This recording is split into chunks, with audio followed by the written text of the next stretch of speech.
السلام علیکم ورحمۃ اللہ وبرکاتہ۔ حامد و مسلین اما بعد، یہاں ہم ایک نقطے کے طور پر عثمان بن عفان رضی اللہ تعالیٰ عنہ کی فضیلت بیان کریں گے۔ اللہ کے رسول صلی اللہ علیہ وسلم کی 2 بیٹیاں آپ کو منسوب تھیں، اور رسول اکرم صلی اللہ علیہ وسلم کے تیسرے خلیفہ راشد ہیں۔ کون ہیں؟ عثمان بن عفان رضی اللہ تعالیٰ عنہ۔ ایک فضیلت جو میں بیان کرنا چاہتا ہوں، ذرا دیکھیے وہ کیا ہے۔ وہ خدمت خلق سے متعلق۔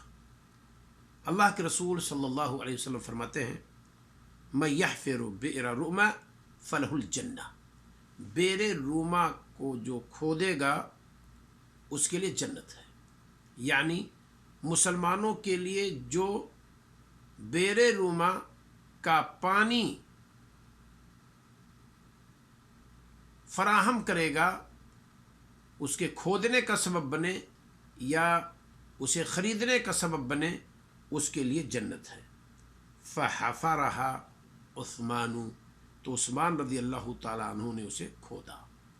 تاریخ سے معلوم ہے کہ جس کے انڈر میں یہ کنواں تھا، اس سے عثمان بن عفان رضی اللہ تعالیٰ عنہ نے خرید کر کے اور مسلمانوں کے نام وقف کر دیا۔ وہ ایسے ہی اس سے استفادہ خود کرتے تھے جیسے عام مسلمان فائدہ اٹھاتے تھے۔ تو یہ روایت جو میں نے پڑھی ہے، یہ بخاری کی ہے، کتاب المناقب، باب مناقب عثمان بن عفان رضی اللہ تعالیٰ عنہ۔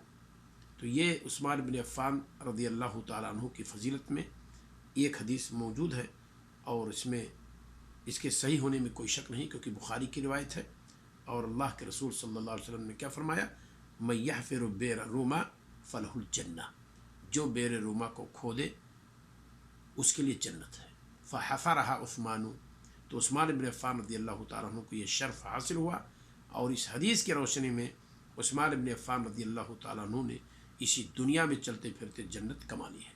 اللہ تعالیٰ ہمیں اور آپ کو توفیق عطا فرمائے کہ اس طرح کے صحابہ کا نام جب آئے تو ہم اور آپ رضی اللہ تعالیٰ عنہ کہیں، اور کوئی بھی صحابی ہو۔